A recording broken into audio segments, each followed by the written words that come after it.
So in today's video, I'm actually in my schoolroom and I am getting ready to make, can you guess, a bin cage. I've been wanting to make a tutorial on how to do this for a little while because I've seen lots of videos on how to do this for hamsters and other animals, but their needs are a little different than rats. For example, rats need a lot more ventilation. This bin is the same size as my one that I'm currently using in all of my cage tour videos. This bin cage is quite large. I have a video that I'm going to put on the screen here of myself actually getting into it. A lot of people see this and they go, oh, that's too small. And it can look really small in pictures and things, but it is actually very big. It's not that much smaller than a Critter Nation, so let's get into that. For this project, you're going to need several tools. A storage bin with latches, preferably. This helps it stay closed better. 1/2-inch hardware cloth, not chicken wire. Chicken wire is made from 2 pieces of wire twisted together and is quite thin and chewable. Hardware cloth is welded. Tin snips, not wire cutters for jewelry. You want something that is heavy duty and rated for hardware cloth so that it doesn't break. Nuts, bolts, and washers.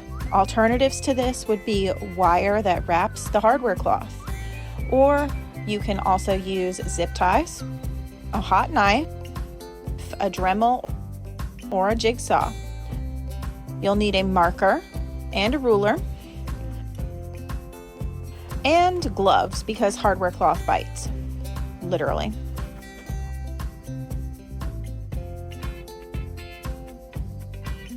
Mark your bin where you plan to cut out your windows. Try to find roughly the center of the top and bottom of the bin and mark this on all the sides that you wish to add windows to. We will then mark from that point out to get our top and bottom windows fairly even. Rats need at least 3 inches of bedding, with between 4 and 6 being better, so you want to measure up from the base of the bin and mark that high. This will be where the window of the bin starts on all sides. For a bin cage, you want to do this on at least the 2 long sides, but we will also be meshing the top. We'll get to that later. I like as many places to connect things in my bins as possible, just like in a cage. So we are going to mesh the short sides too. My bin that you see in most of my videos has small windows in the corners, but for this one I want large ones, and I do plan to go back and alter the other bin at some point when I have recovered from all the stress of this project. Some places and people online will tell you that this can make the bin too flimsy, and if you have a very thin plastic for your bin, that can be true. However, this brand is very thick and quite sturdy. If you leave a thick enough bar of plastic on the sides and around the top and bottom, it can support weight just fine. It is critical to give a bit of space all around the edges of the windows, not just for structure, but because you want your hardware cloth to overlap that on the inside, so you have somewhere to fasten the hardware cloth to the bin.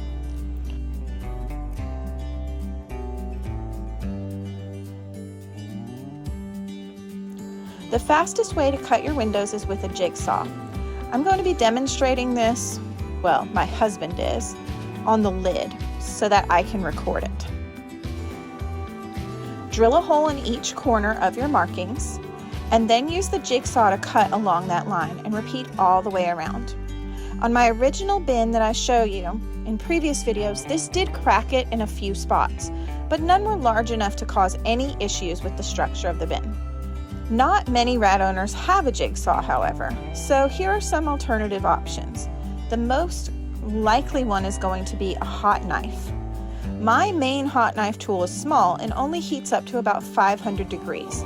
This would be fine for a thinner plastic bin, but as I mentioned, mine is quite thick, so I struggled to cut the plastic in the clip shown here. After about 30 minutes of cutting out one window, I got frustrated and started looking for other options, and I bought this one at Harbor Freight. The other option that I have used in the past is to use a box knife or a Stanley knife, heat it over a flame, and use that to cut the bins. But once again, this only really works well on thinner plastic bins and inside. Outside, I found that the blade cooled so fast that I wasn't able to get any clips of the process for making this video. But all you need to do is heat the knife until the blade darkens and smoke comes off it. Jam it into the plastic and drag along the line until it won't move anymore. Remove the blade and repeat the process until the whole window is cut. Now, I'm not going to lie to you, this takes forever, but it does work if you do not have other options.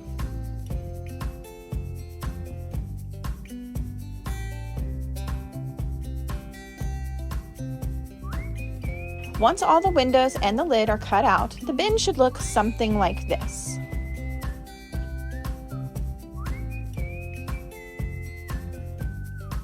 To cut the hardware cloth, I don't really measure it, but since it's a grid, I lay it over the window and make sure it overlaps by a square or two on all sides, and then cut along the long side where I need to cut and do the same for the other short side.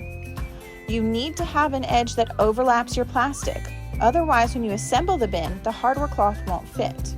Also, it's important to note that the hardware cloth goes on the inside of the bin, not the outside.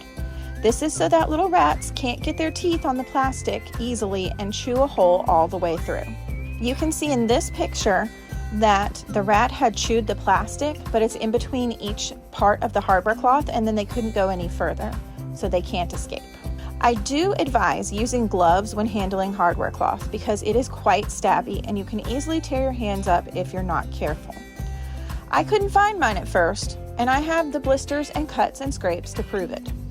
Some people are worried hardware cloth may be sharp after cutting, but if you cut it very carefully so that the blade of your tin snips is close to the edges of the mesh, instead of leaving little ends, it's really not that sharp, as you can see in this clip.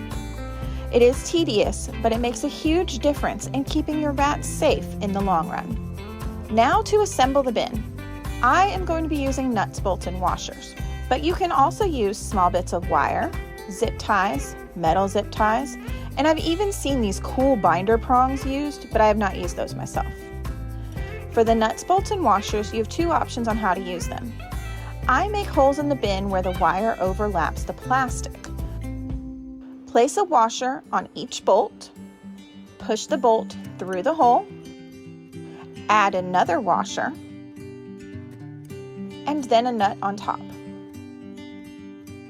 You can also position the washer so that they sandwich the plastic of the bin in between the two and tighten. This holds with pressure. I tried to do this to demonstrate, but discovered I don't seem to have enough hands or coordination or something to be able to do this process. So here's a picture of my friend's bin that does this. After that, your bin is complete and ready to use.